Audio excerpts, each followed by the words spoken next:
მეც წავიკითხე ესეთი კომენტარები, რატომ უნდა იაროს ჩემმა შვილმა 12 წელი სკოლაში, ის არ აპირებს საზღვარგარეთ წასვლას. ადგილობრივ უნივერსიტეტს ყავს უამრავი პარტნიორი, ისინი ჩართულები არიან მაგალითად Erasmus+-ის პროგრამებში. Erasmus+-ი საშუალებას აძლევს მოსწავლეებს, რომ მათ ერთი წელი, ერთი სემესტრი, ერთი კვირა გააკეთონ გაცვლითი პროგრამები და მიიღონ წარმოუდგენლად მაგარი გამოცდილება.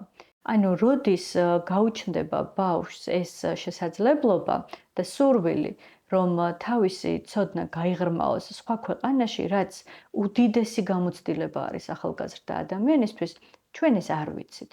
როდესაც ჩვენ ვიღებთ დღეს ამ გადაწყვეტილებას, რომ 12 წლიანი სწავლება შევამციროთ 11 წლამდე, ეს ყველაფერი შექმნის უდიდეს ბარიერს, იმიტომ რომ უბრალოდ ჩვენი ბავშვები ვეღარ დააკმაყოფილებენ იმ პირობებს, რასაც მოწინავე ქვეყნების უმაღლესი განათლების დაწესებულებები ითხოვენ მათგან.